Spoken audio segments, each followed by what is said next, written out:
जय राधा माधवा कुंज बिहारी, जय राधा माधवा कुंज बिहारी। हरे कृष्णा कृष्णा कृष्णा हरे हरे, हरे रामा राम राम हरे हरे। कृष्ण प्रभु जी दंडवत प्रणाम। हरे कृष्णा दंडवत प्रणाम। ओम नमो भगवते वासुदेवाय। ओम नमो भगवते वासुदेवाय। ओम नमो भगवते वासुदेवाय। नारायणं नमस्कृत्य नरं चैव नरोत्तमं देवीं सरस्वतीं व्यासं ततो जयमुदीरयेत्। नष्टप्रायेषु भद्रेषु नित्यं भागवत सेवया भगवतेरुत्तमश्लोके भक्तिर्भवति नैष्कृति। कृष्णाय वासुदेवाय देवकी नंदनाय च नंदगोपकुमाराय श्रीगोविन्दाय नमो नमः। जय श्री कृष्ण चैतन्य प्रभु नित्यानंद श्री अद्वैत गदाधर शिवासदि गौरभक्तवृंद। हरे कृष्णा कृष्ण कृष्णा हरे हरे, हरे राम രാമ രാമ ഹരേ ഹരേ. ഹരേ കൃഷ്ണ. എല്ലാ ഭക്തജനങ്ങൾക്കും എൻ്റെ കോടി കോടി പ്രണാമം. നമ്മളിന്ന് ശ്രീമദ് ഭാഗവതത്തില് 1:3:28 ആ ശ്ലോകം നോക്കാം. 13:28. എല്ലാവരും ഒന്ന് എടുത്തോളൂ.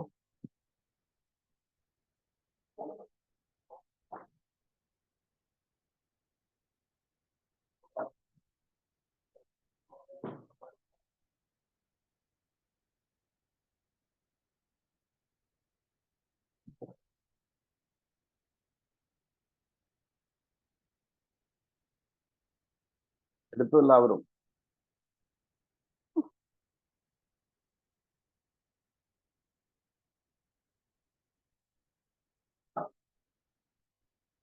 എടുത്തു പ്രഭു. ഹരേ കൃഷ്ണ. എടുത്തു പ്രഭു. കൃഷ്ണ ഹരേ കൃഷ്ണ.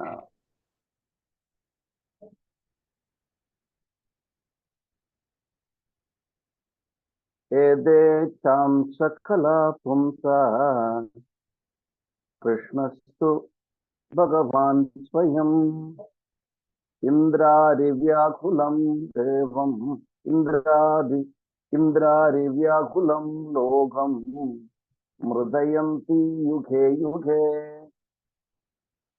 ഏതേച്ഛാം സകല പുംസാഃ കൃഷ്ണസ്തു ഭഗവാൻ സ്വയം ഇന്ദ്രാരിവ്യാകുലം ലോകം മൃദയന്തി യുഗേ യുഗേ. ഏതേച്ഛാം സകല പുംസാഃ കൃഷ്ണസ്തു ഭഗവാൻ സ്വയം ഇന്ദ്രാരിവ്യാകുലം ലോകം മൃദയന്തി യുഗേ യുഗേ. ഏതേച്ഛാം സകല പുംസാഃ കൃഷ്ണസ്തു ഭഗവാൻ സ്വയം ഇന്ദ്രാരിവ്യാകുലം ലോകം മൃദയന്തി യുഗേ യുഗേ. ഹരേ കൃഷ്ണ. ചൊല്ലിക്കോളൂ. ഹരേ കൃഷ്ണ. ഓം നമോ ഭഗവതേ വാസുദേവായ.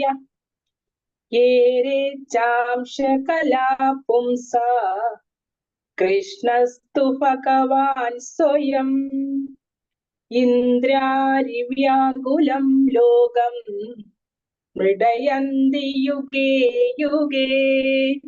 ഹരേ കൃഷ്ണ പ്രഭു. ഹരേ കൃഷ്ണ. ഹരേ കൃഷ്ണ പ്രഭു. ഹരേ കൃഷ്ണ. ഹരേ. ഓം നമോ ഭഗവതേ വാസുദേവായ. ഏതേചാം സകലാ പുംസാഃ കൃഷ്ണസ്തു ഭഗവാൻ സ്വയം ഇന്ദ്രാരിവ്യാകുലം ലോകം മൃഡയന്തി യുഗേ യുഗേ. ഹരേ കൃഷ്ണ പ്രഭുജി. ഹരേ ഹരേ കൃഷ്ണ. ഹരേ കൃഷ്ണ. ഓം നമോ ഭഗവതേ വാസുദേവായ. യേ രേ ചാംശകലാ പുംസഃ കൃഷ്ണസ്തോ ഭഗവാൻ സ്വയം ഇന്ദ്രാരീവ്യാകുലം ലോകം മൃഡയന്തി യുഗേ യുഗേ. ഹരേ കൃഷ്ണ പ്രഭു. ഹരേ കൃഷ്ണ. കൃഷ്ണ പ്രഭു. ഹരേ കൃഷ്ണ മതജി. ഓം നമോ ഭഗവതേ വാസുദേവായ. ഏരേ ചാംസകലാ പുംസാ കൃഷ്ണസ്തു ഭഗവാൻ സ്വയം ഇന്ദ്രാരി വ്യാകുലം ലോകം മൃഡയന്തി യുഗേ യുഗേ. ഹരേ കൃഷ്ണ കൃഷ്ണ. ഹരേ കൃഷ്ണ. ഹരേ കൃഷ്ണ. ഹരേ കൃഷ്ണ. ഓം ഹരേ നമോ കൃഷ്ണ. ഭഗവതേ വാസുദേവായ. ഏതേ ചാംസകലാ പുംസാ കൃഷ്ണസ്തു ഭഗവാൻ സ്വയം ഇന്ദ്രാരിവ്യാകുലം ലോകം മൃഡയന്തി യുഗേ യുഗേ. ഹരേ കൃഷ്ണ പ്രഭു. ഹരേ കൃഷ്ണ. ഹരേ കൃഷ്ണ. ഹരേ കൃഷ്ണ. ഹരേ കൃഷ്ണ. ഓം നമോ ഭഗവതേ വാസുദേവായ. യേ രേ ചാംശകലാ പുംസാ കൃഷ്ണസ്തു ഭഗവാൻ സ്വയം ഇന്ദ്രാരി വ്യാകുലം ലോകം മൃഡയന്തി യുഗേ യുഗേ. ഹരേ കൃഷ്ണ പ്രഭു. ഹരേ ഹരേ കൃഷ്ണ മതജി. ആരെങ്കിലും ഒരാൾ വേർഡ് വേർഡ് മീനിങ്ങും ട്രാൻസ്ലേഷനും പുറപ്പെട്ടൊന്നും വായിച്ചോളൂ, നമുക്ക് കണ്ടിന്യൂ ചെയ്യാം.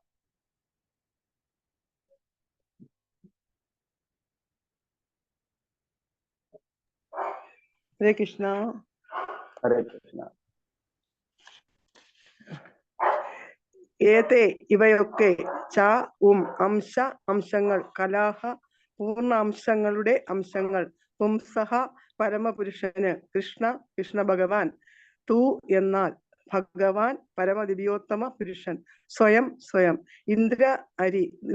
ഇന്ദ്രവൈരികൾ വ്യാകുലം പ്രക്ഷുബ്ധമായി ലോകം സർവഗ്രഹങ്ങളും മൃഡയന്തി സംരക്ഷണം നൽകുന്നു യുഗേ യുഗേ വ്യത്യസ്ത യുഗങ്ങളിൽ. വിവർത്തനവും ഭാവാർത്ഥം ശ്രീല പ്രഭുപാദ് കി ജയ്. മുകളിൽ പ്രതിപാദിച്ച സർവ അവതാരങ്ങളും പൂർണ്ണ അധികാരമുള്ള പൂർണ്ണ അംശങ്ങളോ പൂർണ്ണ അംശങ്ങളുടെ അംശങ്ങളോ ആണ്. എന്നാൽ ശ്രീകൃഷ്ണ ഭഗവാൻ യഥാർത്ഥ പരമദിവ്യോത്തമ പുരുഷനാകുന്നു. നാസ്തികന്മാർ എപ്പോഴൊക്കെ പ്രശ്നം ഉണ്ടാക്കുന്നുവോ അപ്പോഴൊക്കെ അവർ ഭൂമിയിൽ അവതരിക്കുകയും ആസ്തികന്മാരെ സംരക്ഷിക്കുകയും ചെയ്യുന്നു. ഭാവാർത്ഥം ഈ വിശേഷ ഉദ്ധരണി ശ്രീകൃഷ്ണ ഭഗവാനെ പരമ ദിവ്യോത്തമ പുരുഷനെ മറ്റ് അവതാരങ്ങളിൽ നിന്നും വേർതിരിച്ചു കാണിക്കുന്നു. അദ്ദേഹത്തെ അവതാരങ്ങളുടെ മധ്യേ ചേർത്തിരിക്കുന്നു. എന്തെന്നാൽ അദ്ദേഹത്തിന്റെ അഹൈതുകമായ കൃപയാൽ സ്വയം അതീന്ദ്രിയ ധാമത്തിൽ നിന്നും അവരോഹണം ചെയ്ത് അവതരിക്കുന്നു. അവരോഹണം ചെയ്യുന്നവൻ എന്നാണ് അവതാരത്തിനർത്ഥം. സവിശേഷമായ ദൗത്യ നിർവഹണത്തിനായി ഭഗവാന്റെ സർവ്വ അവതാരങ്ങളും ഭഗവാൻ സ്വയവും ഭൗതിക ലോകത്തിലെ വ്യത്യസ്ത ഗ്രഹങ്ങളിൽ വിഭിന്ന ജീവവർഗങ്ങളിൽ അവരോഹണം ചെയ്ത് അവതരിക്കുന്നു. ചിലപ്പോൾ ഭഗവാൻ സ്വയം ആഗതനാകുന്നു, മറ്റു ചിലപ്പോൾ ഭഗവാന്റെ വ്യത്യസ്ത പൂർണ്ണാംശങ്ങളും അല്ലെങ്കിൽ പൂർണ്ണാംശങ്ങളുടെ അംശങ്ങളോ അതല്ലെങ്കിൽ ഭഗവാനാൽ അധികാരപ്പെടുത്തപ്പെട്ട ഭഗവാന്റെ പാർത്ഥക്യ ഘടകങ്ങൾ പ്രത്യക്ഷമായോ പരോക്ഷമായോ ഈ ഭൗതിക ലോകത്തിൽ സവിശേഷമായ കൃത്യനിർവഹണത്തിന് അവരോഹണം ചെയ്യുന്നു. യഥാർത്ഥത്തിൽ ഭഗവാൻ സർവസമ്പന്നനും സർവ ശൗര്യനും സർവകീർത്തിമാനും സർവ സൗന്ദര്യകനും സർവവിജ്ഞാനിയും സർവ പരിത്യാഗിയുമാണ്. പൂർണ്ണാംശങ്ങളിലൂടെയോ പൂർണ്ണാംശത്തിന്റെ അംശങ്ങൾ കർമ്മ നിർവഹണത്തിനായി ഭഗവാന്റെ വ്യത്യസ്ത ശക്തികളുടെ പ്രാദുർഭാവം ആവശ്യമാണ് എന്ന് മനസ്സിലാക്കേണ്ടതുണ്ട്. ഒരു മുറിയിൽ ചെറിയ വൈദ്യുതി വിളക്ക് പ്രകാശിക്കുന്നുവെങ്കിൽ വിദ്യുത് ശക്തി കേന്ദ്രത്തിൽ ആ ചെറിയ വൈദ്യുതി വിളക്ക് പ്രകാശിക്കാൻ തക്ക മാത്രം വൈദ്യുതി ഉത്പാദനമേ ഉള്ളൂവെന്ന് അതിനർത്ഥമില്ല. അതേ വിദ്യുത് ശക്തി കേന്ദ്രത്തിന് അതിവിപുലമായ വ്യവസായശാലയിലെ യന്ത്രങ്ങളെ വിപുലമായ വോൾട്ടേജിൽ പ്രവർത്തിപ്പിക്കുവാൻ കഴിയുന്നു. അതുപോലെ ഭഗവത് അവതാരങ്ങൾ പരിമിതമായ ശക്തി മാത്രമേ പ്രദർശിപ്പിക്കാറുള്ളൂ.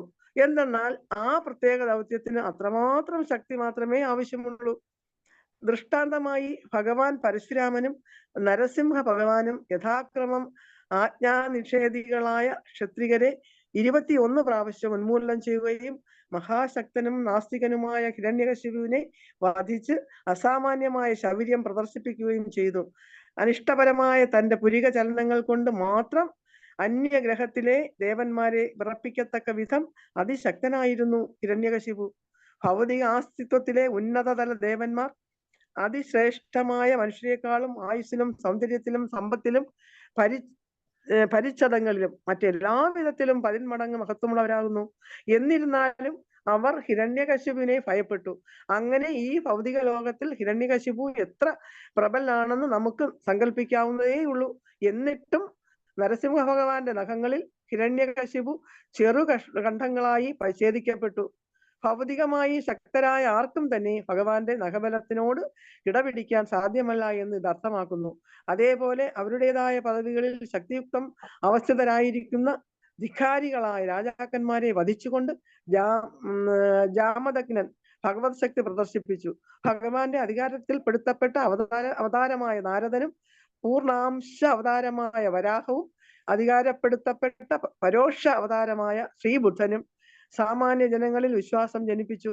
രാമാവതാരവും ധന്വന്തരി അവതാരവും ഭഗവാന്റെ കീർത്തിയെയും ബലരാമൻ, മോഹിനി, വാമനൻ എന്നീ അവതാരങ്ങൾ ഭഗവാന്റെ സൗന്ദര്യത്തെയും ദത്താത്രേയൻ, മത്സ്യം, കുമാരൻ, കപിലൻ എന്നീ അവതാരങ്ങൾ ഭഗവാന്റെ അതീന്ദ്രിയ വിജ്ഞാനത്തെയും നരനാരായണ അവതാരങ്ങൾ ഭഗവാന്റെ പരിത്യാഗത്തെയും പ്രദർശിപ്പിച്ചു. ആകയാൽ പ്രത്യക്ഷവും പരോക്ഷവുമായ ഭഗവാന്റെ വ്യത്യസ്ത അവതാരങ്ങൾ വിഭിന്ന സവിശേഷതകളെ സ്പഷ്ടമാക്കി. എന്നാൽ ആദി ഭഗവാനായ ശ്രീകൃഷ്ണൻ പരമ ദിവ്യോത്തമ പുരുഷന്റെ സമ്പൂർണ്ണ ലക്ഷണങ്ങളെയും പരിപൂർണ സവിശേഷതകളെയും പ്രദർശിപ്പിച്ചു. ആകയാൽ അപ്രകാരം സർവ്വ അവതാരങ്ങളുടെയും സ്രോതസ്സായി ശ്രീകൃഷ്ണ ഭഗവാനെ സ്ഥിരീകരിച്ചിരിക്കുന്നു. ശ്രീകൃഷ്ണ ഭഗവാൻ പ്രദർശിപ്പിച്ച അതിശ്രേഷ്ഠവും അനന്യാധാരണവുമായ സവിശേഷത തന്റെ ആന്തരിക ശക്തിയുടെ ആവിഷ്കാരമായ ഗോപികമാരോടൊത്തുള്ള അദ്ദേഹത്തിന്റെ ലീലകളാകുന്നു. കാമരൂപേണ അഭിവ്യക്തമാക്കപ്പെടാതെപ്പെട്ടതെങ്കിലും ഗോപികമാരോടൊത്തുള്ള ഭഗവാന്റെ ലീലകൾ അതീന്ദ്രിയ അസ്തിത്വത്തിലുള്ളതും പരമാനന്ദപൂർണവും വിജ്ഞാന സമ്പൂർണവുമാകുന്നു. ഗോപികമാരോടൊത്തുള്ള ഭഗവാന്റെ ലീലകളുടെ സവിശേഷ ആകർഷണത്തെ ഒരിക്കലും തെറ്റായി വ്യാഖ്യാനിക്കരുത്.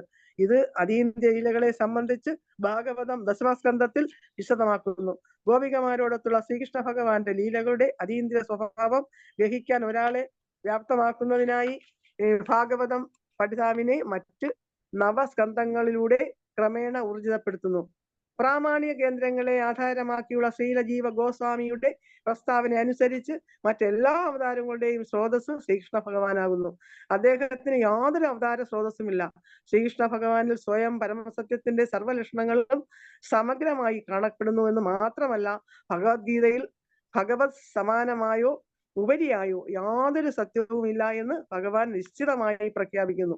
ഈ ഉദ്ധരണിയിൽ സ്വയം എന്ന പദത്തിന് സവിശേഷ ഊന്നൽ നൽകിയിരിക്കുന്നത് ശ്രീകൃഷ്ണ ഭഗവാന് അദ്ദേഹത്തിൽ നിന്നും വിഭിന്നമായ യാതൊരു ഉറവിടവും ഇല്ല എന്ന് സ്ഥിരീകരിക്കാനാണ്. എന്നിരുന്നാലും മറ്റിടങ്ങളിൽ അവതാരങ്ങളെ അവരുടേതായ സവിശേഷ ദൗത്യത്തെ കണക്കിലെടുത്ത് ഭഗവാൻ എന്ന് വിശേഷിപ്പിച്ചിരിക്കുന്നു. അവരെ ഒരു സ്ഥലത്തും പരമസത്വം അഥവാ പരമ ദിവ്യോത്തമ പുരുഷനെന്ന് വിശേഷിപ്പിക്കുന്നില്ല.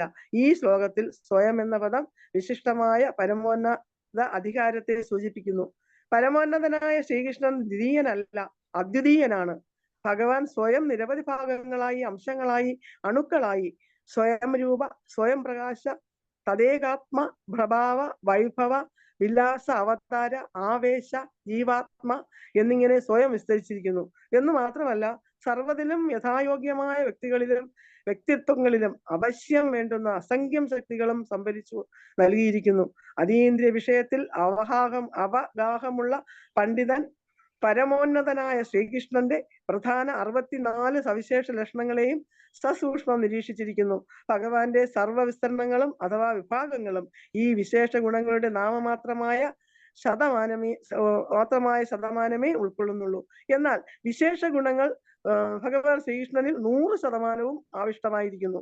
മാത്രവുമല്ല, ശ്രീകൃഷ്ണ ഭഗവാന്റെ സ്വവിസ്തരണങ്ങളായ സ്വപ്രകാശ്, തത് ഏകാത്മ മുതൽ അവതാരങ്ങൾ വരെയുള്ള വിഭാഗങ്ങളെല്ലാം തന്നെ വിഷ്ണു തത്വങ്ങളാകുന്നു. അവ ഈ സവിശേഷ ഗുണങ്ങളിൽ 93% ഉടമസ്ഥതയിലാക്കിയിരിക്കുന്നു.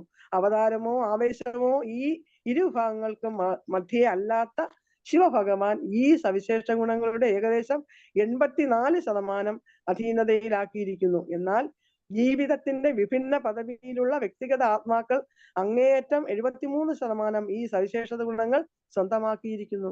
ഭൗതിക അസ്തിത്വത്തിലെ ബദ്ധ ജീവിതത്തിൽ ജീവാത്മാക്കൾ ഈ ഗുണങ്ങൾ അത്യധികം തുച്ഛമായ അളവിൽ ജീവാത്മാക്കളുടെ ധർമാനുസൃത ജീവിതത്തിന്റെ ഏറ്റക്രമം അനുസരിച്ച് കൈവശമാക്കിയിരിക്കുന്നു.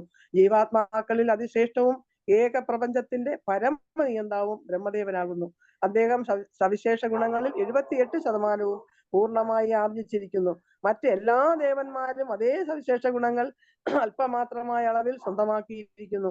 അതേസമയം മാനവരിൽ ഗുണങ്ങൾ അത്യധികം തുച്ഛമായ അളവിലാണ് നിലകൊള്ളുന്നത്. മനുഷ്യന്റെ പരിപൂർണതയുടെ മാനദണ്ഡം ഈ സവിശേഷ ഗുണങ്ങളുടെ 78% സമ്പൂർണമായി വികസിപ്പിക്കുകയാണ്. ശിവൻ, വിഷ്ണു അല്ലെങ്കിൽ ഭഗവാൻ ശ്രീകൃഷ്ണൻ എന്നിവർക്കുള്ള സമാന സവിശേഷ ഗുണങ്ങൾ ജീവാത്മാക്കൾ ഒരിക്കലും സ്വായത്തമാക്കില്ല. 78% അതീന്ദ്രിയ ഗുണങ്ങൾ സമ്പൂർണമായി സ്വായത്തമാക്കി ജീവാത്മാവിന് ദേവപദവിയിലേക്ക് ഉയരാമെങ്കിലും അവന് ശിവൻ, വിഷ്ണു അല്ലെങ്കിൽ ഭഗവാൻ ശ്രീകൃഷ്ണൻ എന്നിവരെ പോലെ ആയിത്തീരാൻ ഒരിക്കലും സാധ്യമല്ല. കാലക്രമേണ അവന് ഒരു ബ്രഹ്മാവായി തീരാം. ആത്മീയ ആകാശത്തിലെ എല്ലാ ഗ്രഹനിവാസികളായ ദൈവിക ജീവാത്മാക്കളും ഹരിധാമമെന്നും മഹേശധാമമെന്നും അറിയപ്പെടുന്ന വിഭിന്ന ആത്മീയ ഗ്രഹങ്ങളിലെ ഭഗവാന്റെ ശാശ്വത സഹചാരികളാണ്. സർവമാന ആത്മീയ ഗ്രഹങ്ങൾക്കും ഉപരിയായ ശ്രീകൃഷ്ണ ഭഗവാന്റെ ധാമത്തെ കൃഷ്ണലോകം അഥവാ ഗോലോക വൃന്ദാവനം എന്ന് അഭിസംബോധന ചെയ്യുന്നു. പൂർവമായി പ്രസ്താവിച്ച 78% സവിശേഷ ഗുണങ്ങളും പരിപൂർണമായി സ്വായത്തമാക്കിയ ശ്രേഷ്ഠ ജീവാത്മാക്കൾക്ക് നിലവിലെ ഭൗതിക ശരീരം ഉപേക്ഷിച്ച ശേഷം കൃഷ്ണലോകം എന്ന ഗ്രഹത്തിൽ പ്രവേശിക്കാൻ സാധ്യമാകുന്നു. ഹരേ കൃഷ്ണ പ്രഭു. ഹരേ കൃഷ്ണ. ഹരേ കൃഷ്ണ മാതാജി. Thank you very much. ഓം ജ്ഞാനതിമിരാന്തസ്യ അജ്ഞാനാഞ്ജനശലാക്കയ ചക്ഷുരുന്മീലിതം യേന തസ്മൈ ശ്രീ ഗുരവേ നമഃ. ശ്രീചൈതന്യമനോഭീഷ്ടം സ്ഥാപിതം യേന ഭൂതലേ സ്വയം രൂപകദാ മഹ്യം ദദാതി സ്വപദാന്തികം. വന്ദേഹം ശ്രീഗുരോം ശ്രീയുതപദകമലം ശ്രീഗുരോം വൈഷ്ണവാംശ്ച ശ്രീരൂപം സാഗ്രജാതം സഹഗണരഘുനാഥാന്വിതം തം സജീവം സാദ്വൈതം സാവധൂതം പരിജനസഹിതം കൃഷ്ണചൈതന്യദേവം ശ്രീരാധാ കൃഷ്ണപാദാൻ സഹഗണലളിത ശ്രീവിശാഖാംശ്ച ഹേ കൃഷ്ണ കരുണാ ദീനബന്ധോ ജഗത്പദേ ഗോപേശ ഗോപികാന്ത രാധാകാന്ത നമോസ്തുതേ. സപ്തകാഞ്ചന ഗൗരാംഗി രാധേ വൃന്ദാവനേശ്വരി വൃഷഭാനുസുതേ ദേവി പ്രണമാമി ഹരിപ്രിയേ. വാഞ്ചകൽപതരുഭ്യശ്ച കൃപാ സിന്ധുഭ്യേവ ച പതിതാനാം പാവനേഭ്യോ വൈഷ്ണവേഭ്യോ നമോ നമഃ. ജയ ശ്രീകൃഷ്ണ ചൈതന്യ പ്രഭു നിത്യാനന്ദ ശ്രീ അദ്വൈത ഗദാധര ശിവാസദി ഗൗരഭക്തവൃന്ദ. ഹരേ കൃഷ്ണ കൃഷ്ണ കൃഷ്ണ ഹരേ ഹരേ, ഹരേ രാമ രാമ രാമ ഹരേ ഹരേ. ഹരേ കൃഷ്ണ. എല്ലാ ഭക്തജനങ്ങൾക്കും എൻ്റെ കോടി കോടി പ്രണാമം. അപ്പൊ നമ്മുടെ എല്ലാവരുടെയും ജീവിതത്തില് വളരെയധികം ഇമ്പോർട്ടൻ്റ് ആയിട്ടുള്ള ദിവസങ്ങൾ വരാൻ പോവുകയാണ്. അതായത് ഈ വരുന്ന 19-ാം തീയതി ഓഗസ്റ്റ് 19 നമ്മള് ബലരാം പൂർണിമയാണ്. അതായത് ബലരാമൻ അവതരിച്ച ദിവസമാണ്. അതിനുശേഷം 26-ാം തീയതി കൃഷ്ണ ജന്മാഷ്ടമിയാണ്. ഭഗവാൻ ശ്രീകൃഷ്ണൻ അവതരിച്ച ദിവസമാണ്. 27-ാം തീയതി ശ്രീല പ്രഭുപാദിന്റെ അവതാര ദിവസമാണ്. അപ്പൊ ഈ മാസം വളരെയധികം ഇമ്പോർട്ടൻ്റ് ആണ് നമുക്ക് ഗൗഡീയ വൈഷ്ണവന്മാർക്ക്, അല്ലെങ്കിൽ മെയിൻലി ഗൗഡീയ വൈഷ്ണവന്മാർക്ക്. വൈഷ്ണവന്മാർക്കും ഭഗവാന്റെ അവതാരവും അതേമാതിരി മറ്റ് സമ്പ്രദായത്തിലുള്ള ആളുകൾക്ക് കൃഷ്ണാവതാരവും അതേമാതിരി ബലരാമന്റെ അവതാരവും ഇതെല്ലാം ഇമ്പോർട്ടന്റ് ആണ്. പക്ഷെ അവര് ഒരുപക്ഷെ ശ്രീല പ്രഭുപാദിന്റെ അവതാര ദിനം ഒരുപക്ഷെ കൊണ്ടാടില്ല. പക്ഷെ ഗൗഡിയ വൈഷ്ണവന്മാർക്ക് തീർച്ചയായിട്ടും അത് എന്താണ് പറയുന്നത്, വളരെ വളരെ ഇമ്പോർട്ടന്റ് ആയിട്ടുള്ള ദിവസമാണ്. കാരണം ശ്രീല പ്രഭുപാദ് അന്താരാഷ്ട്ര കൃഷ്ണാവബോധ സമിതിയുടെ സംസ്ഥാപകാചാര്യനായിട്ടുള്ള ശ്രീല പ്രഭുപാദ് ഇല്ലായിരുന്നുവെങ്കിൽ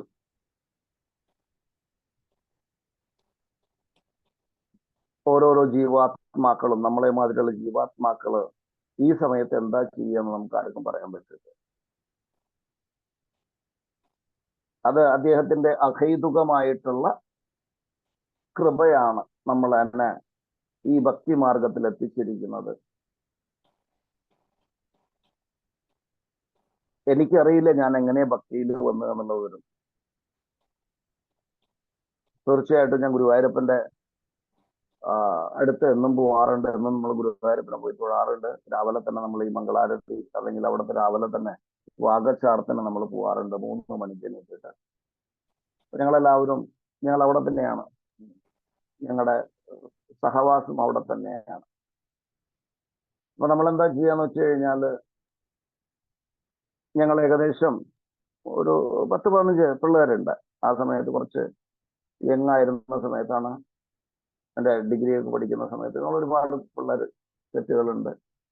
നമ്മൾ രാവിലെ തന്നെ ഒരു 2:30 മണി 2:45 ആകുമ്പോൾ പതുക്കെ ആ കുളത്തിൽ ഇറങ്ങിയിട്ട്, കാരണം വാതിൽ തുറക്കുമ്പോൾ നമ്മൾ ഓടിച്ചെന്ന് കഴിഞ്ഞാൽ ഭഗവാന്റെ ദർശനം കിട്ടില്ല. കാരണം ഒരുപാട് ആളുകൾ നമ്മുടെ മുമ്പിലുണ്ടായിരിക്കും. അപ്പൊ അതിന് പകരമായിട്ട് ഞങ്ങൾ ഈ കുളത്തിന്റെ സൈഡിൽ പോയി നിൽക്കുന്നത്, തുറക്കണ നേരമാകുമ്പോൾ ഇവിടുന്ന് കുളിച്ച്, അതായത് ഇവിടെ ഈ സൈഡിൽ ഇറങ്ങിയിട്ട് അപ്പുറത്തെ സൈഡിൽ നമുക്ക് കയറാനൊരു വഴിയുണ്ട്. ഇവിടുന്ന് അങ്ങോട്ട് നീന്തിയിട്ട് അപ്പുറത്ത് പോയിട്ട് അവിടുന്ന് ഒരു ഒറ്റ ഓട്ടമാണ് ഭഗവാനെ കാണാൻ വേണ്ടിയിട്ട്. ഇതൊക്കെ ചെയ്തിട്ടും രാവിലെ ആയി കഴിഞ്ഞാൽ പിന്നെ നമ്മൾ തദൈവിയാണ് കേട്ടോ. നമുക്ക് ഭക്തിയെ കുറിച്ചൊന്നും എന്താണ് ഒരു അറിവുമില്ല. തീർച്ചയായിട്ടും ക്ഷേത്രത്തിൽ പോവും, ഭഗവാനെ കാണും. അത് എനിക്ക് കൃഷ്ണനോടൊരു പ്രത്യേക മമത ആദ്യം മുതലുണ്ടായിരുന്നു. എൻ്റെ അമ്മയെ തന്നെ ഇടയ്ക്കിടയ്ക്ക് ക്ഷേത്രത്തിൽ കൊണ്ടുപോയിട്ട് ആ ഒരു ഇത് കിട്ടിയിരുന്നു. ഭഗവാനെ കുറിച്ച് അറിയാം. ഭഗവാൻ, അതായത് ശ്രീകൃഷ്ണനാണ്. അന്ന് നമുക്കറിയാവുന്നതാണ് ഭഗവാൻ ഒരു അവതാരമാണ്. ഭഗവാന്റെ, അതായത് ദശാവതാരം എന്ന് പറയേണ്ടത് നമ്മൾ ശ്രീകൃഷ്ണനെ കൂടി ചേർക്കുന്നുണ്ട്. വിഷ്ണുവിന്റെ അവതാരമാണെന്നാണ് നമ്മൾ പറഞ്ഞിരുന്നത്. പക്ഷേ ശ്രീല പ്രഭുപാദിന്റെ പുസ്തകങ്ങൾ വായിച്ച സമയത്തും അതായത് അന്താരാഷ്ട്ര കൃഷ്ണാവബോധ സമിതിയുമായിട്ടും ലിങ്ക് ആയ സമയത്ത് ഒരു 95-ലാണ്. അപ്പൊ 95-ല് നമ്മൾ ആദ്യമായിട്ട് എൻ്റെ ഒരു ഫ്രണ്ട്, ഞാനന്ന് ബോംബെയിൽ ജോലി ചെയ്യായിരുന്നു. അപ്പൊ എൻ്റെ ഒരു ഫ്രണ്ട്, അദ്ദേഹം ക്രിസ്ത്യനാണ്, ഒരു ഫോട്ടോഗ്രാഫറാണ്. അദ്ദേഹത്തിന്റെ പേര് ജസ്റ്റിൻ എന്ന് പറഞ്ഞ ഒരു വ്യക്തിയാണ്. അപ്പൊ ഈ ജസ്റ്റിൻ എന്ന് പറഞ്ഞ വ്യക്തി, അദ്ദേഹം കൃഷ്ണഭക്തനാണ്. അദ്ദേഹം എന്നൊരു ദിവസം ജൂഹു എന്ന് പറഞ്ഞ ക്ഷേത്രത്തിലേക്ക് കൊണ്ടുപോവാണ്. അതുവരെ എനിക്ക് തീർച്ചയായിട്ടും ഭഗവാനെ പൂജ ചെയ്യാറുണ്ട്, ഭഗവാനെ നമസ്കരിക്കാറുണ്ട്, അതെല്ലാം ചെയ്യാറുണ്ട്. പക്ഷെ ഒന്നിനെ കുറിച്ച് ഒരു പൂർണ്ണമായിട്ടുള്ള ഒരു അറിവ് നമുക്കുണ്ടായിരുന്നില്ല. പക്ഷെ അവിടെ ജൂഹുവിൽ ഒരു ദിവസം നമ്മൾ പോയി മംഗളാരതി അറ്റൻഡ് ചെയ്തതിന് ശേഷമാണ് എൻ്റെ ജീവിതത്തിൽ മാറ്റമുണ്ടായത്. അങ്ങനെയാണ് പതുക്കെ പതുക്കെ ഭഗവാൻ ആരാണ്, ഈ കാര്യങ്ങളൊക്കെ ശ്രീല പ്രഭുപാദിന്റെ പുസ്തകത്തിൽ നിന്നും മനസ്സിലാക്കാൻ സാധിച്ചു. അപ്പൊ നമ്മളെല്ലാവരും ക്ഷേത്രത്തിൽ പോവാറുണ്ട്, എല്ലാവരും നന്നായിട്ട് ഭക്തി ചെയ്യാറുണ്ട്. പക്ഷേ നമുക്ക് ഭഗവാനെ കുറിച്ചിട്ടുള്ള അറിവ് ലഭിച്ചിരുന്നില്ല. അല്ലെങ്കിൽ ഇന്നത്തെ മാതിരി, ഇപ്പൊ ഈ ഇസ്കോൺ വന്നതിന് ശേഷമാണ് ആളുകൾക്ക് കൂടുതലായിട്ട് ഭഗവാനെ കുറിച്ചിട്ടുള്ള അറിവ് ലഭിക്കുന്നത്. കാരണം ഒരുപാട് ഭക്തന്മാര്, ഒരുപാട് പ്രീച്ചേഴ്സ്, അവര് ഭാഗവതത്തിൽ നിന്നും, ഭഗവത്ഗീതയിൽ നിന്നും, പത്മപുരാണത്തിൽ നിന്നും, തൈത്തരീയ ഉപനിഷത്തിൽ നിന്നും, അതേമാതിരി എല്ലാ ഉപനിഷത്തിൽ നിന്നും ഭഗവാനെ കുറിച്ച്, അതായത് ആരാണ് ഭഗവാൻ എന്നതിനെ കുറിച്ചിട്ട്, അതായത് ഇതെല്ലാം വേദങ്ങളിൽ നിന്നുള്ള എവിഡൻസുകളാണ്, സത്യങ്ങളാണ്. ആരാണ് ഭഗവാൻ, എന്തുകൊണ്ടാണ് ഭഗവാനെ പൂർണ്ണ പുരുഷോത്തമൻ എന്ന് വിളിക്കും, എന്താണ് ഭഗവാനെ എല്ലാത്തിൻ്റെയും മൂല കാരണം എന്ന് വിളിക്കുന്നെന്നെല്ലാം നമുക്ക് മനസ്സിലാക്കി തരാൻ സാധിക്കുന്നത്, അല്ലെങ്കിൽ നമുക്ക് മനസ്സിലാക്കാൻ സാധിക്കുന്നത് നമ്മൾ വേദങ്ങളിൽ നിന്നും ഉപനിഷത്തിൽ നിന്നെല്ലാം കോട്ടുകൾ സ്വീകരിക്കുമ്പോഴാണ്. അതായത് ഇതെല്ലാം വേദത്തിൽ ഓൾറെഡി പറഞ്ഞിട്ടുണ്ട്. അപ്പോഴാണ് നമുക്ക് നമ്മുടെ എന്താണ് പറയണത്, നമ്മുടെ വിശ്വാസം മാറ്റി ഉറപ്പിക്കാൻ സാധിക്കും. അപ്പൊ ഇവിടെ ഈ ശ്ലോകത്തിന് മുൻപ് സുഖദേവ് ഗോസ്വാമി പറയുന്നുണ്ട്, എന്താ പറയണമെന്ന് വെച്ച് കഴിഞ്ഞാൽ ഒരുപാട് അവതാരങ്ങൾ ഉണ്ടായിട്ടുണ്ട്. അവതാരം അതായത് ഭഗവാൻ അവതരിച്ചിട്ടുള്ള ഒരുപാട് ഇതിൽ അവതരിച്ചിട്ടുണ്ട് ഭഗവാൻ, അല്ലെങ്കിൽ അവതാരങ്ങൾ അസംഖ്യമായിട്ടുണ്ട്. പക്ഷേ കൃഷ്ണനാണ് ശ്രേഷ്ഠമായതെന്ന് പറയുന്നുണ്ട്. അവതാരങ്ങൾ ഒരുപാടുണ്ട്, പക്ഷെ അതിൽ കൃഷ്ണാവതാരമാണ് ശ്രേഷ്ഠമായതെന്ന് പറയുന്നുണ്ട്. നിങ്ങൾ നോക്കുകയാണെങ്കിൽ 26ാമത്തെ ശ്ലോകത്തിൽ പൊക്കോളൂ. ഇതിന് 2 ശ്ലോകങ്ങൾക്ക് മുമ്പ്, അതായത് 28 നമ്മൾ നോക്കുന്നത്. 26ാമത്തെ ശ്ലോകത്തിൽ പറയുന്നുണ്ട്, അവതാരക്യ സംഖ്യായ ഹരേ സത്വ നിധേർദ്വിജാഹ വിദാശിനാകുല്യ സരസ സ്യു സഹസ്രസഹ. അതായത് അല്ലയോ ബ്രാഹ്മണന്മാരെ, ഇത് ആരോടാണ് പറയണമെന്ന് വെച്ച് കഴിഞ്ഞാൽ നൈമിഷ്യാരണ്യത്തിൽ ഇരിക്കുന്നവരോടാണ് പറയണത്. സുഖദേവ് ഗോസ്വാമി പറഞ്ഞു കൊടുത്തത് സൂത ഗോസ്വാമി അവിടെ വീണ്ടും പറയുന്നു. അല്ലയോ ബ്രാഹ്മണന്മാരെ, ഭഗവാന്റെ അവതാരങ്ങള് ഒരുപാടുണ്ട്. അതെങ്ങനെയാന്ന് വെച്ച് കഴിഞ്ഞാല് നമ്മളൊരു സമുദ്രത്തില് ഒരുപാട് ചെറിയ ചെറിയ അരുവികൾ ചെന്ന് ചേരുന്നുണ്ട്. അതേമാതിരി അനേകമായിട്ടുള്ള അവതാരങ്ങളുണ്ട്.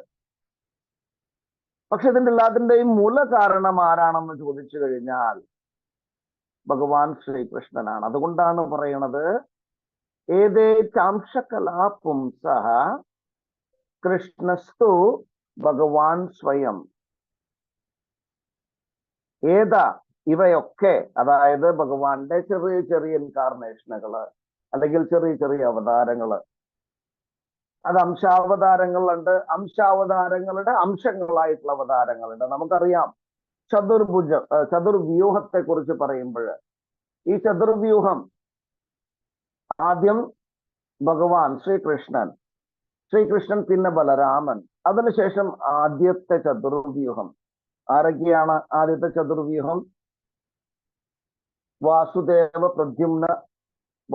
ശങ്കർഷ്ണ പ്രദ്യുമ്ന അനിരുദ്ധ. ഇതാണ് ആദ്യത്തെ ചതുർവ്യൂഹം. ഈ ചതുർവ്യൂഹം ആരിൽ നിന്നുണ്ടായിട്ടുള്ളത്? ബലരാമനിൽ നിന്നുണ്ടായിട്ടുള്ളത്, ഫസ്റ്റ് ചതുർവ്യൂഹം. അതിനുശേഷം വീണ്ടും ചതുർവ്യൂഹം ഉണ്ടാകുന്നു. അതിനുശേഷമാണ്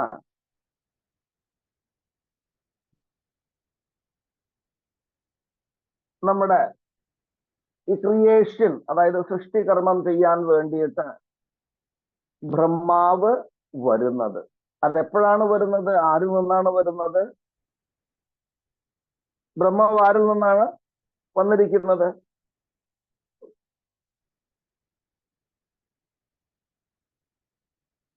ഭഗവാന്റെ നാഭിയിൽ നിന്ന്.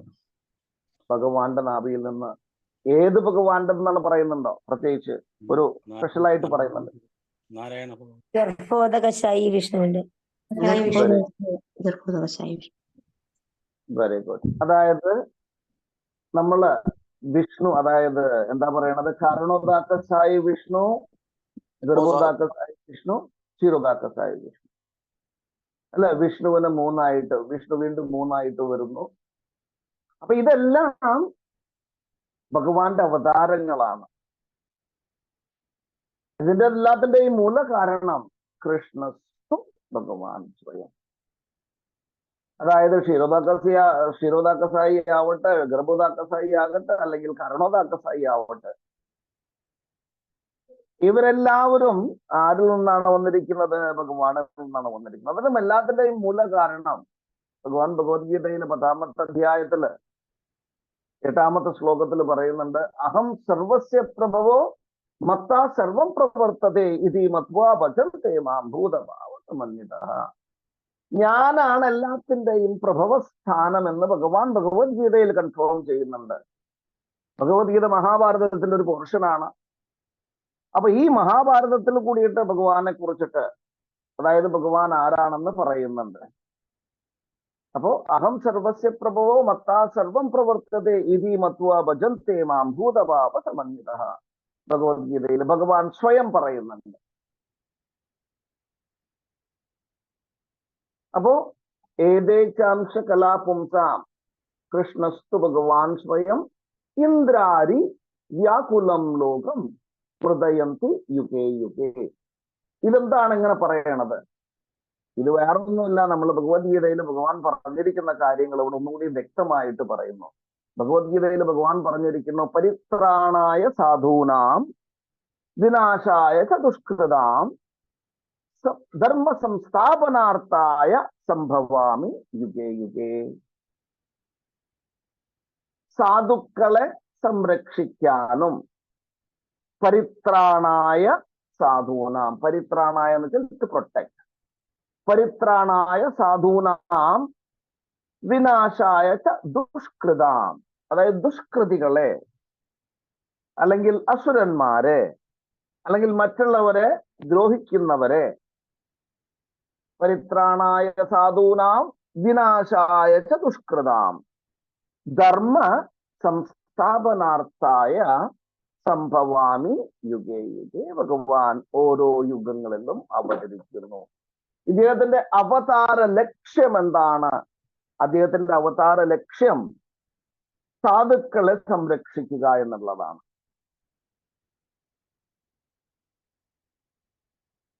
നമ്മൾ കാണുന്നുണ്ട് ബംഗ്ലാദേശ് എന്ന് പറഞ്ഞ സ്ഥലത്ത്, ബംഗ്ലാദേശ് ഇന്ത്യയുടെ ഭാഗമായിരുന്ന ബംഗ്ലാദേശ് 1971 എന്താവുകയാണ്? സെപ്പറേറ്റ് ആവുകയാണ്. അപ്പൊ അവിടെ ഒരുപാട് ദുരിതങ്ങൾ ഉണ്ടായിരുന്നു, ഒരുപാട് ദുരിതങ്ങൾ. ആളുകൾക്ക് ഭക്ഷണമില്ല, വസ്ത്രമില്ലാത്തൊരവസ്ഥ ഉണ്ടായിരുന്നു. ആ സമയത്ത് ഹിസ് ഡിവൈൻ ഗ്രേസ് ഭക്തി വേദാന്ത സ്വാമി ശ്രീല പ്രഭുപാദ് ഈ അവസ്ഥ കണ്ട് അദ്ദേഹത്തിന് സഹിച്ചില്ല. അങ്ങനെ അദ്ദേഹം തന്റെ ശിഷ്യനായിട്ടുള്ള ജോർജ് ഹാരിസണോടും പണ്ഡിറ്റ് രവിശങ്കറിനോടും ബംഗ്ലാദേശിന് വേണ്ടിയിട്ട് കുറച്ച് ഫണ്ട് സ്വരൂപിക്കാൻ പറഞ്ഞു. അപ്പൊ അവരൊരു കൺസേർട്ട് നടത്തിയിട്ട് അവര് ആദ്യം 2.5 ബില്യൺ, അതായത് 2.5 ലക്ഷം ഡോളർ, US ഡോളറാണ് കേട്ടോ, 1971 ഈ സമയം. അത് കളക്ട് ചെയ്തിട്ട് ബംഗ്ലാദേശിന് കൊടുത്തു. അതിനുശേഷം 3 മാസത്തിന് ശേഷം ഏകദേശം വീണ്ടും ഒരു 25 ലക്ഷം ഡോളർ ഇവർ വീണ്ടും ഒരു കൺസേർട്ട് വെച്ചിട്ട് കളക്ട് ചെയ്ത് അവിടുത്തെ ആളുകൾക്ക് ആവശ്യമായിട്ടുള്ള ഭക്ഷണത്തിനും വസ്ത്രത്തിനും വേണ്ടിയിട്ട് കൊടുത്തു. അപ്പൊ ഇത്രയും ആ രാജ്യത്തിന് വേണ്ടിയിട്ട് ചെയ്തിരുന്ന ഇസ്കോൺ എന്ന് പറഞ്ഞ ക്ഷേത്രത്തിന്റെ, അതായത് ഇസ്കോൺ എന്ന് പറഞ്ഞ പ്രസ്ഥാനത്തിന്റെ പ്രതിനിധികളെയും ഭഗവാന്റെ മൂർത്തികളെയും നശിപ്പിക്കുകയാണ് ഉണ്ടായത് 2-3 ദിവസം മുമ്പ്.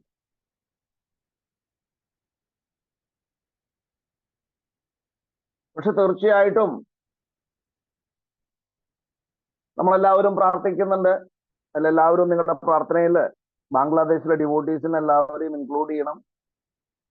തീർച്ചയായിട്ടും ഭഗവാൻ ഒരു സൊല്യൂഷൻ കാണാതിരിക്കില്ല. സാധാരണ നമുക്ക് പ്രത്യേകിച്ച് വൈഷ്ണവന്മാർക്ക്, അല്ലെ, ഒരു വൈഷ്ണവനെ മറ്റൊരു വൈഷ്ണവൻ അല്ലെങ്കിൽ ഒരു വൈഷ്ണവൻ ആരെങ്കിലും ചീത്ത പറയുകയോ ഉപദ്രവം നമ്മൾ എന്ത് ചെയ്യണം? നമ്മൾ റിട്ടാലിയേറ്റ് ചെയ്യണം, നമ്മൾ തിരിച്ച് പ്രതികരിക്കണം. അതായത് നമ്മൾ എന്ന് വെച്ച് കഴിഞ്ഞാല് ആരാണോ കണ്ടുകൊണ്ടിരിക്കുന്നത് അവർ വൈഷ്ണവനാണെങ്കിൽ തീർച്ചയായിട്ടും എന്ത് ചെയ്യണം? പ്രതികരിക്കണം. ഇനി പ്രതികരിക്കാൻ സാധിച്ചില്ല എങ്കിൽ ഈ ഒരു അവസ്ഥയില് എന്ത് ചെയ്യണം എന്ന് പറഞ്ഞിട്ടുള്ളത് ശാസ്ത്രങ്ങള് നമ്മൾ തന്നെ മരിച്ചു പോകണം, സ്വയം ആത്മാഹുതി ചെയ്യണമെന്നാണ് പറയുന്നത്. അപ്പൊ നമ്മൾ തീർച്ചയായിട്ടും പ്രതികരിച്ചു കൊണ്ടിരിക്കുകയാണ്. എല്ലാവരും അവർക്ക് വേണ്ടിയിട്ട് പ്രാർത്ഥിക്കുന്നു, അതേമാതിരി അവർക്ക് വേണ്ടിയിട്ട് ശബ്ദമുയർത്തുന്നുണ്ട്. നമ്മൾ ഒരു കമ്മ്യൂണിറ്റിയോടും അല്ലെങ്കിൽ ഒരാളോടും എതിരല്ല. പക്ഷേ എന്താ ചെയ്യുക? ഭക്തന്മാരുടെ എന്താണ് പറയണത്, ഭക്തന്മാരെ സംരക്ഷിക്കാൻ വേണ്ടിയിട്ട് നമ്മളും ഭഗവാനോട് പ്രാർത്ഥിച്ചേ മതിയാകൂ. ഞാൻ പറഞ്ഞു വന്നത് എന്താന്ന് വെച്ച് കഴിഞ്ഞാല് നമ്മള് പൂർണ്ണമായിട്ടും സനാതനധർമ്മം ഫോളോ ചെയ്യുന്നവരാണ്. അപ്പൊ നമ്മൾ ഈ സനാതനധർമ്മം ഫോളോ ചെയ്യുമ്പോൾ എന്താണ് സനാതന ധർമ്മം എന്ന് വെച്ച് കഴിഞ്ഞാൽ ഇതിന് ആദിയില്ല അന്തവുമില്ല. അത് കാലാകാലങ്ങളായിട്ട് നമ്മൾ ഫോളോ ചെയ്തുകൊണ്ടിരിക്കുന്നതാണ്. നമുക്ക് അതുകൊണ്ടാണ് ആളുകൾ പറയണത് നിങ്ങൾക്ക് ഒരു ദൈവം എന്നല്ലല്ലോ, നിങ്ങൾക്ക് 30 കോടി ദൈവങ്ങളുണ്ടല്ലോ. തീർച്ചയായിട്ടും നമ്മൾ എല്ലാത്തിനെയും ആരാധിക്കുന്നുണ്ട്. എന്തിനാണ് ആരാധിക്കുന്നത്? അവർ ശ്രേഷ്ഠന്മാരാണ്, അവരുടെ കരുണയിലാണ് നമ്മൾ വാഴുന്നത്. നമ്മുടെ ജീവിതം അവരുടെ കരുണയിലാണ്. ഇപ്പൊ നമ്മൾ വായു ഭഗവാനെ വണങ്ങുന്നുണ്ട്.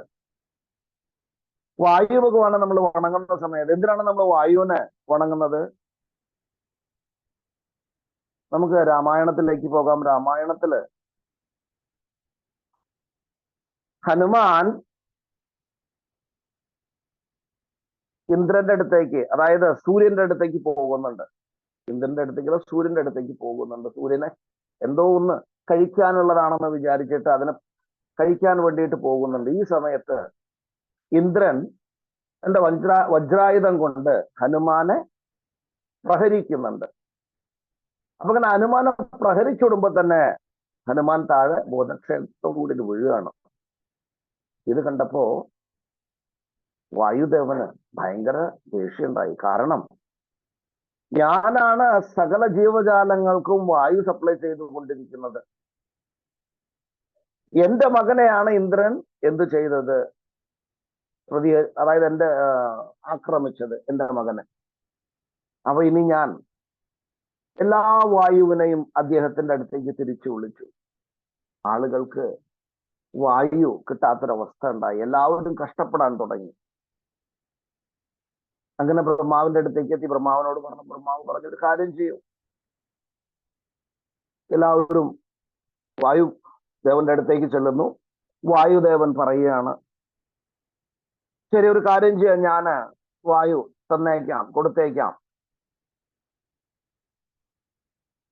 ഒരു കണ്ടീഷൻ ഉണ്ട്. എന്താന്ന് വെച്ച് കഴിഞ്ഞാൽ എന്റെ മകന് നിങ്ങൾ തിരിച്ച് കൊണ്ടുവരണം. അത് മാത്രമല്ല, അതായത് എന്റെ മകൻ ഇപ്പോ ബോധക്ഷയം അതായത് എന്താണ് തലകറങ്ങി കിടക്കുകയാണ്, അല്ലെങ്കിൽ ബോധക്ഷയമായിട്ട് കിടക്കുകയാണ്.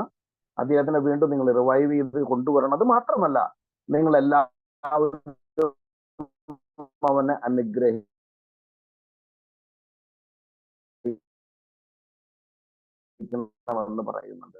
അങ്ങനെയാണ് ഹനുമാൻ ഉണ്ട് ഈ പാട് വരാൻ കാരണം ഇന്ദ്രന്റെ വജ്രായുധം കൊണ്ട് അദ്ദേഹത്തെ അടിച്ചത് കൊണ്ടാണ്. എന്നിട്ട് ഇന്ദ്രൻ പറയുന്നുണ്ട്, ഇനി നിന്നെ എന്റെ വജ്രായുധം കൂടി നിന്റെ മേല് ഒന്നും ചെയ്യില്ല. അതായത് നിന്റെ കഴിവിന് മേലെ വജ്രായുധത്തിന് ഒന്നും ചെയ്യാൻ പറ്റില്ല എന്ന് പറയുന്നുണ്ട്.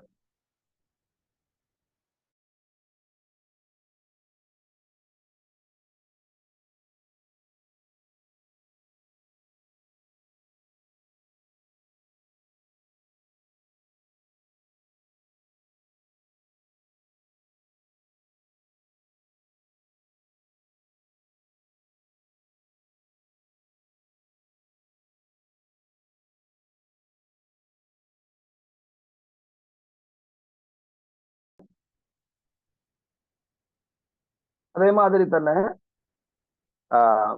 ദേവന്മാരിൽ വെച്ച് ശ്രേഷ്ഠനായത് അച്യുതനാണ്, ഭഗവാൻ ശ്രീകൃഷ്ണനാണെന്ന് പറയും. വെള്ളങ്ങളിൽ, അതായത് നദികളിൽ വെച്ച് ശ്രേഷ്ഠമായത് ഗംഗയാണെന്ന് പറയുന്നു. ശാസ്ത്രങ്ങൾ പറയുന്നതാണ് കേട്ടോ. അപ്പൊ നമ്മളെല്ലാവരെയും സനാതന ധർമ്മത്തിൽ നമ്മളെല്ലാവരെയും എന്ത് ചെയ്യുന്നുണ്ട്? നമ്മൾ പൂജിക്കുന്നുണ്ട്. അങ്ങനെ പൂജിച്ചുകൊണ്ട് നമ്മൾ ഡിസ്റ്റിങ്ഷൻ കാണിക്കുന്നില്ല. നമ്മൾ അവരോട് എന്താണ് പറയണത്? അവരോട് നമ്മൾ നമ്മുടെ കൃതാർത്ഥത നമ്മൾ അവരോട് കടപ്പെട്ടിരിക്കുന്നു. അതായത് നിങ്ങൾ വെള്ളം തരുന്നത് കൊണ്ടാണ് നമുക്ക് ജീവിക്കാൻ സാധിക്കുന്ന ആ ഒരു എന്താണ് പറയുന്നത്, കൃതാർത്ഥത നമ്മൾ രേഖപ്പെടുത്തുകയാണ് ഓരോരുത്തരെയും. അല്ലാതെ സ്പെഷ്യലായിട്ട്, അതായത് എല്ലാവരെയും നമ്മൾ എന്ത് ചെയ്യണം? മാനിക്കണം. ഇതാണ് സനാതന ധർമ്മം എന്ന് പറയുന്നത്. അല്ലാതെ ഞാൻ ഹിന്ദുവാണ്, ഹിന്ദുവിന് മാത്രം ഇതല്ല എന്ന് കരുതി നമ്മളെ, അതായത് സനാതന ധർമ്മം നമ്മൾ തകർക്കുന്നു, സനാതനം ഉണ്ടാവാൻ പാടില്ല, സനാതനം അത് ചെയ്യണം ഇത് ചെയ്യണം എന്നൊക്കെ ആളുകൾ പറയുന്നുണ്ട്. അത് അറിവില്ലാത്തത് കൊണ്ടാണ്. പക്ഷെ നമ്മൾ നമ്മുടെ സനാതന ധർമ്മം മുറുകെ പിടിച്ചുകൊണ്ട് മുന്നോട്ട് പോകണം. അപ്പോ ഇവിടെ നമ്മൾ ഏതേച്ചാംശ കലാപുംസാണ് വന്നത്. അതായത് മറ്റവതാരങ്ങളെല്ലാം ഭഗവാനിൽ നിന്നുണ്ടായിട്ടുള്ളതാണ്. നമ്മൾ ഭഗവത്ഗീതയിൽ കണ്ടാൽ നമുക്ക് ഭഗവത്ഗീത വായിക്കുമ്പോൾ നമുക്ക് മനസ്സിലാക്കാൻ സാധിക്കും. ഭഗവാൻ തന്നെ പറയുന്നുണ്ട്, ഞാന് ഇതില് പക്ഷികളിൽ വെച്ച ശ്രേഷ്ഠമായ ഞാനാണ്. എല്ലാം ഇത് പറയുന്നുണ്ട്, ഭഗവാൻ തന്നെ പറയുന്നുണ്ട്. അപ്പോ ഈ അംശാവതാരങ്ങളും അവതാരങ്ങളും നിങ്ങൾ കുറച്ചുകൂടി താഴെ ഈ ശ്ലോകത്തിന്റെ പർപ്പട്ടിൽ പോയി കഴിഞ്ഞാൽ നിങ്ങൾക്ക് കാണാൻ സാധിക്കും. അത് വളരെ വ്യക്തമായിട്ട് പറഞ്ഞ് മനസ്സിലാക്കി തരുന്നുണ്ട് നമുക്ക്. എന്തുകൊണ്ടാണ് നമ്മൾ ഭഗവാൻ ശ്രീകൃഷ്ണനെ പരമദിവ്യോത്തമ പുരുഷൻ എന്ന് പറയാൻ കാരണം എന്ന് ഈ ശ്ലോകത്തിൽ നമുക്ക് മനസ്സിലാക്കാൻ സാധിക്കും.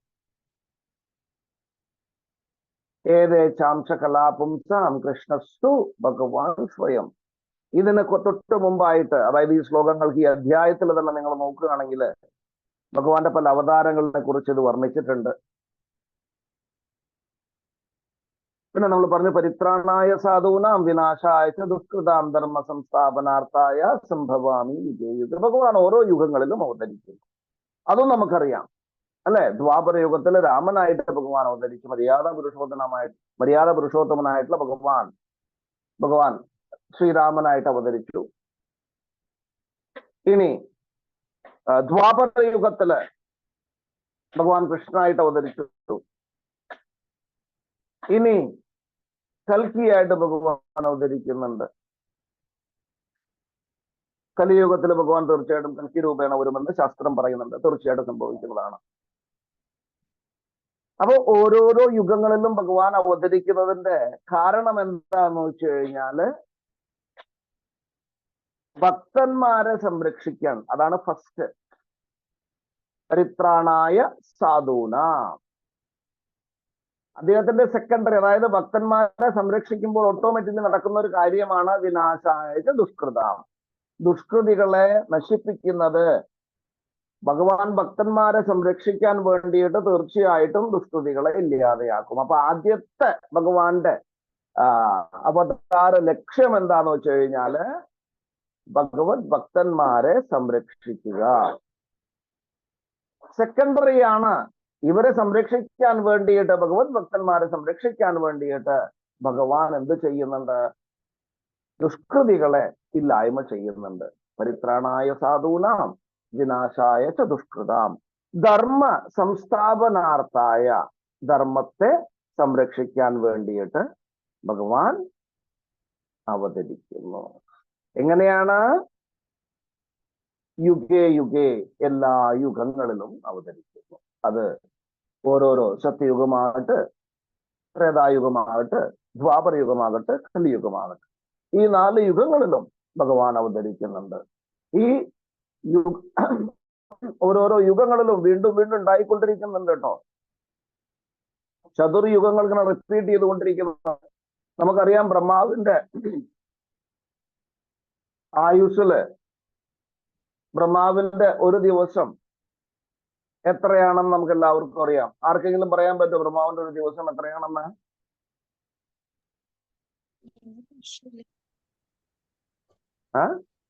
100 വർഷമല്ലേ? 4,32,000. ബ്രഹ്മാവ് 100 വർഷം ജീവിക്കും. പക്ഷെ ഈ 100 വർഷത്തില് ഒരു വർഷത്തിൽ എത്ര ചതുർവ്യൂഹം ഉണ്ടാവുമെന്ന് അറിയോ ആർക്കെങ്കിലും? അല്ലെങ്കിൽ ഒരു വർഷത്തില് എത്ര യുഗങ്ങൾ വരുമെന്ന് അറിയോ? ചതുർയുഗങ്ങള് 4 യുഗങ്ങൾ. 4 ചതുർയുഗങ്ങളാണ്.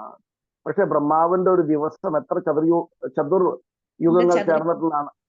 എത്ര ചതുർയുഗങ്ങൾ ചേർന്ന്? 1000 ചതുർയുഗം. Very good, very good. അതായത് ബ്രഹ്മാവിന്റെ ഒരു ദിവസം എന്ന് പറഞ്ഞാൽ 1000 ചതുർയുഗങ്ങൾ ചേർന്നതാണ്. ഈ 1000 ചതുർയുഗങ്ങൾ എന്ന് വെച്ച് കഴിഞ്ഞാൽ 4,35,000 ഇൻറ്റു 1, 4,35,000 ഇൻറ്റു 2, 4,35,000 ഇൻറ്റു 3, 4,35,000 ഇൻറ്റു 4. ഇത് ടോട്ടൽ ചെയ്തിട്ട് കാൽക്കുലേറ്റ് ചെയ്ത് കഴിഞ്ഞാൽ ഇൻറ്റു 1000 ഇടണം. അപ്പോഴാണ് ബ്രഹ്മാവിന്റെ ഒരു ദിവസം വരിക. 4,35,000 പ്ലസ് അടുത്തത് 8,70,000, അതിന് തൊട്ട് അടുത്തത് വരുന്നുണ്ട് ഇൻറ്റു 3.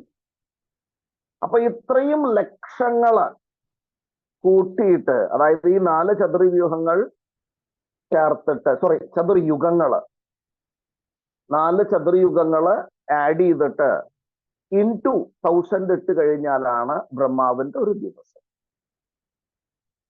അങ്ങനെ ബ്രഹ്മാവ് ഒരു വർഷം എന്ന് വെച്ച് കഴിഞ്ഞാല് 12 മാസങ്ങളാണ് അല്ലെ? കാൽക്കുലേറ്റ് ചെയ്ത് നോക്കൂ എത്ര ഉണ്ടാവുമെന്ന്. അതാണ് ഒരു ദിവസം ബ്രഹ്മാവിന്റെ. ബ്രഹ്മാവിനും നാശം സംഭവിക്കുന്നുണ്ട്.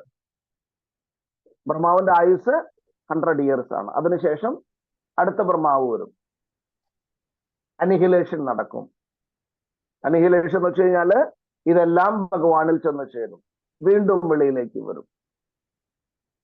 ഇത് റിപ്പീറ്റഡ് പ്രോസസ് ആണ്. അപ്പൊ ഈ ഓരോരോ യുഗങ്ങളിലും ഭഗവാൻ അവതരിക്കുന്നുണ്ട്. അപ്പൊ എത്ര യുഗങ്ങളായി ഒന്ന് ആലോചിച്ച് നോക്കൂ. ബ്രഹ്മാവിന്റെ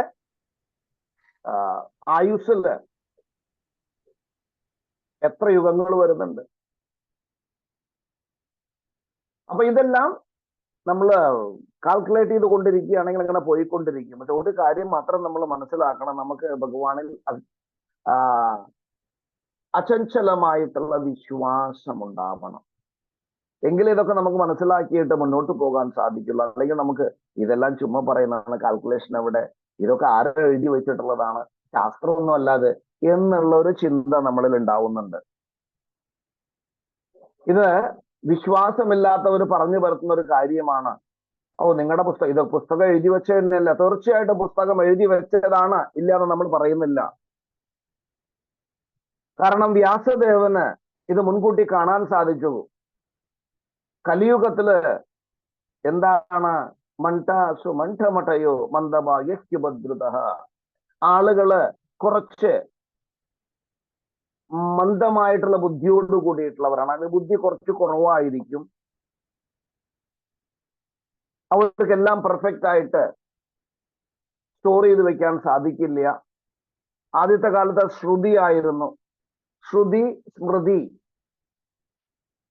ശ്രുതി ഇങ്ങനെ കേട്ടുകൊണ്ട് പിന്നെ അവര് അത് മനനം ചെയ്യും, സ്മൃതി ആയിട്ട് വെച്ചിരുന്നു. പക്ഷെ ഇപ്പോഴാണ് നമ്മളത് എന്ത് കിട്ടിയത്, അതായത് അതിനെ പുസ്തക രൂപേണ തന്നത് നമുക്ക് ആരാണെന്ന് വെച്ച് കഴിഞ്ഞാൽ വ്യാസദേവനാണ്. വ്യാസദേവൻ തരാൻ കാരണം കലിയുഗം വരാൻ പോകുന്നുണ്ട്. ഈ കലിയുഗത്തിലെ ആളുകൾക്ക് ബുദ്ധിശക്തി കറക്റ്റ് ആയിട്ടില്ല, അവർക്ക് അത് സ്മരിച്ചു വെക്കാൻ സാധിക്കില്ല, അല്ലെങ്കിൽ അവരുടെ തലച്ചോറിൽ കയറ്റി വെക്കാൻ സാധിക്കില്ല. അവർക്ക് ഞാൻ വേദങ്ങളെല്ലാം പെർഫെക്റ്റ് ആയിട്ട് കൊടുത്തെങ്കിൽ മാത്രമേ അവർക്ക് മനസ്സിലാക്കാൻ സാധിക്കുള്ളൂ എന്ന് കരുതി ബ്രഹ്മദേവൻ നമുക്ക് വ്യാസൻ നമുക്ക് തന്നിരിക്കുന്നതാണത്. അപ്പോ ഭഗവാന്റെ അംശാവതാരങ്ങളുണ്ട്, അവതാരങ്ങളുണ്ട്. നമുക്ക് ഈ അംശാവതാരം, ഭഗവാന്റെ അംശാവതാരങ്ങളുടെ പ്രഭാവം എന്താണ്, വൈഭവം എന്താണ്, അതൊക്കെ നമുക്ക് അടുത്ത ക്ലാസ്സിൽ നോക്കാം. അതായത് ഇതിനെക്കുറിച്ച് ഒന്നുകൂടി നമ്മൾ കൂടുതലായിട്ട് കാണണം. എന്താന്ന് വെച്ച് കഴിഞ്ഞാൽ വേറെ ഒന്നുമല്ല, നമ്മൾ ഭഗവാനെ പൂർണ്ണമായിട്ട് മനസ്സിലാക്കിയിട്ട് ഭഗവത് ഭക്തി ചെയ്യുന്നതിന്റെ ഫലമായിട്ട് നമ്മുടെ വിശ്വാസം അചഞ്ചലമായി തീരും. അതിനു വേണ്ടിയിട്ടാണ്. ഹരേ കൃഷ്ണ. ഇതിലെന്തെങ്കിലും സംശയങ്ങളുണ്ടോ ആർക്കെങ്കിലും? ഹരേ കൃഷ്ണ പ്രഭുജി, തന്നെ പ്രണാമം. പ്രണാമം.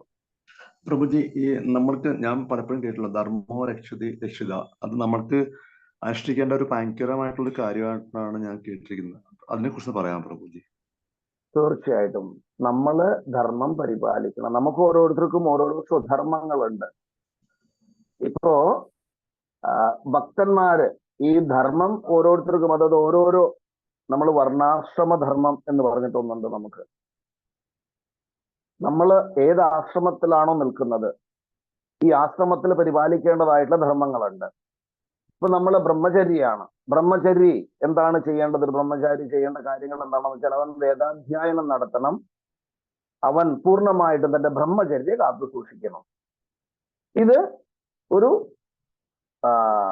ബ്രഹ്മചര്യക്ക്, അതായത് ബ്രഹ്മചര്യ ആശ്രമത്തിലിരിക്കുന്നവന് വേണ്ട ഒരു സംഗതിയാണ്. അതെങ്ങനെ വേണം എന്ത് എന്നുള്ളതെല്ലാം ഒന്നും കൂടി നമുക്ക് കൂടുതലായിട്ട് സംസാരിക്കാം അതിനെ കുറിച്ചിട്ട്. അതായത് ഒരു ബ്രഹ്മചരി നമ്മൾ കണ്ടിട്ടുണ്ട്, ഭഗവാൻ ശ്രീകൃഷ്ണനും അതേമാതിരി കുചേലനും സുധാമ, ഇവർ രണ്ടുപേരും വേദാധ്യയനത്തിന് വേണ്ടിയിട്ട്, അല്ലെങ്കിൽ അവര് ഒരു ഗുരുവിൽ ആശ്രയം തേടിയിട്ടാണ് സംഗതികൾ പഠിച്ചിരിക്കുന്നത്. അപ്പൊ ഇതേമാതിരി ഒരു ബ്രഹ്മചാരി ഒരു ഗുരുവിന്റെ സഹായത്തോട് കൂടിയിട്ട് വേദശാസ്ത്രങ്ങൾ അഭ്യസിച്ച് അവന്റെ കടമ എന്താണെന്ന് വെച്ച് കഴിഞ്ഞാൽ വേദങ്ങളെ കറക്റ്റായിട്ട് മനസ്സിലാക്കി പ്രവർത്തിക്കുക. ഇനി അടുത്തത് നമ്മൾ നോക്കുമ്പോൾ എന്താണെന്ന് വെച്ച് കഴിഞ്ഞാല് ഗൃഹസ്ഥം. അപ്പൊ നമ്മളെല്ലാവരും ഗൃഹസ്ഥരാണ്. ഗൃഹസ്ഥർക്ക് ചെയ്യേണ്ടായ കാര്യങ്ങളുണ്ട്. അത് പ്രത്യേകിച്ച് ഭക്തന്മാർക്ക് 4 റൂൾസ് ഫോളോ ചെയ്യേണ്ടതുണ്ട് നമുക്ക്. ഈ 4 റൂൾസ് എല്ലാവരും ഫോളോ ചെയ്യേണ്ടതാണ്. ഏത് ആശ്രമത്തിലോട്ടെ അവർ ഫോളോ ചെയ്യേണ്ടതാണ്. അതല്ലാതെ നമുക്ക് നമ്മുടെ ഒരു കർത്തവ്യം തന്നിട്ടുണ്ട്, നമ്മുടെ ധർമ്മം. നമ്മുടെ ധർമ്മം എന്താണ്? നമ്മൾ ഗൃഹസ്ഥനായി കഴിഞ്ഞാല് നമ്മൾ അവർക്ക് ചെയ്യേണ്ട കാര്യങ്ങൾ പെർഫെക്റ്റ് ആയിട്ട് ചെയ്തു കൊടുക്കണം. അതിൽ വ്യതിചലിക്കാൻ പാടില്ല. അതല്ലാതെ നമ്മൾ ഫോളോ ചെയ്യേണ്ട കാര്യങ്ങൾ പെർഫെക്റ്റ് ആയിട്ട് ഫോളോ ചെയ്യുകയും വേണം. അപ്പൊ മക്കളുണ്ടായി കഴിഞ്ഞാൽ മക്കൾക്ക് ആവശ്യമായിട്ടുള്ള കാര്യങ്ങൾ നമ്മളെ കൊണ്ട് കഴിയുന്നതും അതിൽ നമ്മൾ ചെയ്തു കൊടുത്തിരിക്കണം. ഭാര്യയോട് എങ്ങനെ, അതായത് വളരെ കൂടുതലായിട്ട് ഇസ്കോണില് ഒരുപാട് ഈ ഗൃഹസ്ഥ ആശ്രമത്തിനെ കുറിച്ചിട്ട് ഒരുപാട് സെമിനാർസ് നടന്നുകൊണ്ടിരിക്കുന്നുണ്ട്. കാരണം എന്താന്ന് വെച്ച് കഴിഞ്ഞാല് അതിൽ കുറച്ച് പ്രശ്നങ്ങൾ നമ്മൾ മനസ്സിലാക്കാതെ, ജീവിതത്തെ കുറിച്ച് മനസ്സിലാക്കാതെ, അല്ലെങ്കിൽ എന്താണ് കൃഷ്ണാവബോധവും അതേമാതിരി ഗൃഹസ്ഥവും എന്താണെന്ന് കറക്റ്റായിട്ട് മനസ്സിലാകാതെ ഒരുപാട് പ്രോബ്ലങ്ങൾ ഉണ്ടാവാറുണ്ട്. അതുകൊണ്ട് ഒരുപാട് സെമിനാറുകൾ നടന്നുകൊണ്ടിരിക്കുന്നുണ്ട്. ഗൃഹസ്ഥൻ തന്റെ ജീവിതത്തിൽ, അത് മാതാജീസ് ആവട്ടെ പ്രഭുജീസ് ആവട്ടെ, എങ്ങനെയാണ് പ്രവർത്തിക്കേണ്ടതെന്നതിനെ കുറിച്ചിട്ട് വളരെ വ്യക്തമായിട്ട് നമുക്ക് മനസ്സിലാക്കി തരുന്നുണ്ട്. അപ്പൊ നമ്മൾ ഗൃഹസ്ഥനായി കഴിഞ്ഞാൽ നമ്മുടെ ധർമ്മങ്ങള്, പ്രഭു പറഞ്ഞതുപോലെ ധർമ്മോ രക്ഷതി ധർമ്മോ രക്ഷതി രക്ഷതി, ഇല്ലേ പ്രഭു? എന്താ പറയണത് പ്രഭു? എനിക്കത് ഓർമ്മ വരുന്നില്ല. ധർമ്മോ രക്ഷതി രക്ഷിത. ധർമ്മോ രക്ഷതി രക്ഷിതാഹ. ഓക്കെ, ധർമ്മോ രക്ഷതി രക്ഷിതാഹ. അപ്പൊ ധർമ്മത്തെ നമ്മൾ പരിപാലിക്കുകയാണ് നമ്മൾ പെർഫെക്റ്റ് ആയിട്ട്. അപ്പൊ ഓരോരുത്തരും നമ്മുടെ ധർമ്മം എന്താണെന്ന് വെച്ചാൽ നമ്മൾ ക്ഷത്രിയനാണ്, ക്ഷത്രിയ ധർമ്മം പരിപാലിക്കണം. അത് ഗൃഹസ്ഥൻ ഉണ്ടാവാം, അവിടെ വാനപ്രസ്ഥ ഉണ്ടാവും, ഡസൻ മാറ്റർ. അപ്പൊ നമ്മള് ആദ്യത്തത് കണ്ടു ബ്രഹ്മചരിയുടെ ധർമ്മം എന്താണ്? അത് ചെയ്തേ പറ്റൂ. ഗൃഹസ്ഥന്റെ ധർമ്മം അവൻ പെർഫെക്റ്റ് ആയിട്ട് ഫോളോ ചെയ്തേ പറ്റൂ.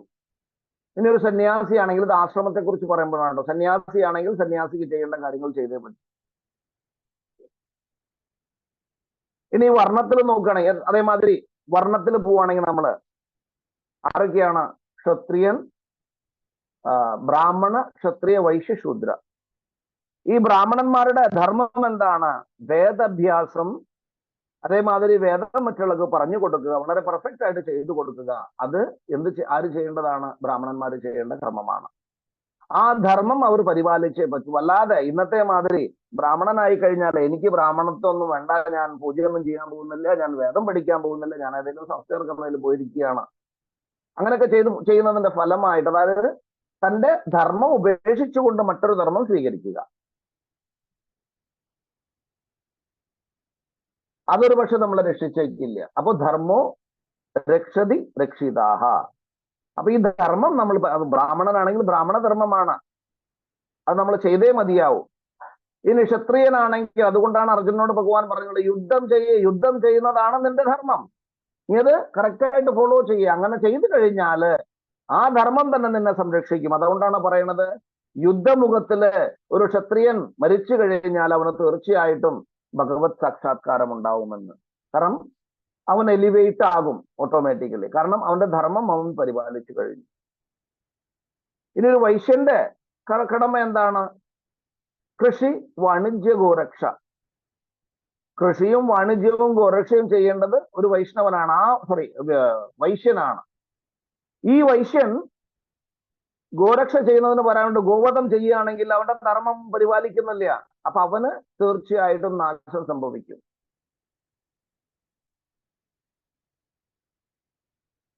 അതേമാതിരി ശൂദ്രന്മാർ, അവരുടെ കർത്തവ്യം എന്താണ്? ഈ 3 വിഭാഗത്തിനെയും അതായത് 3 വിഭാഗത്തിന്റെയും സേവനത്തിൽ ഏർപ്പെടുക. ഇതാണ് ശൂദ്രൻ ചെയ്യേണ്ടത്. അപ്പൊ ധർമ്മം ഓരോരുത്തർക്കും, അതായത് ആശ്രമമായാലും വേണ്ടില്ല, വർണ്ണമായാലും വേണ്ടില്ല, രണ്ടിലും നമ്മുടെ ധർമ്മം നമ്മൾ പരിപാലിച്ചേ മതിയാവൂ. അങ്ങനെ ചെയ്തെങ്കിൽ തീർച്ചയായിട്ടും ആ ധർമ്മം നമ്മളെ സംരക്ഷിക്കും. ഇതാണ് ധർമ്മോ രക്ഷതി രക്ഷിതാഹ എന്ന് ശാസ്ത്രം പറയുന്നത്. പ്രഭു, ഞാനത് ക്ലിയർ ചെയ്തോ പ്രഭു? Thank you പ്രഭുജി. ഹരേ കൃഷ്ണ, നല്ലതും ക്ലിയർ ആയിട്ടുണ്ട്.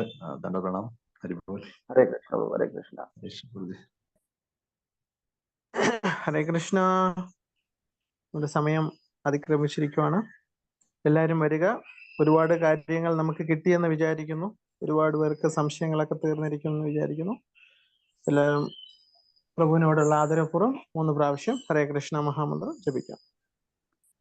ഹരേ കൃഷ്ണ ഹരേ കൃഷ്ണ കൃഷ്ണ കൃഷ്ണ ഹരേ ഹരേ ഹരേ രാമ ഹരേ രാമ രാമ രാമ ഹരേ കൃഷ്ണ ഹരേ കൃഷ്ണ ഹരേ കൃഷ്ണ രാമ ഹരേ രാമ രാമ ഹരേ ഹരേ ഹരേ കൃഷ്ണ കൃഷ്ണ കൃഷ്ണ ഹരേ ഹരേ രാമ ഹരേ രാമ ഹരേ ഹരേ രാമ ഹരേ രാമ രാമ രാമ ഹരേ ഹരേ കൃഷ്ണ കൃഷ്ണ ഹരേ ഹരേ ഹരേ രാമ രാമ രാമ ഹരേ ഹരേ. കോടി वैष्णव की हरिनाम संकीर्तन यज्ञ की हरे कृष्णा महामंत्र की शिला प्रभुपाद की जय। श्री आनंद पद्मनाभ स्वामी की जय।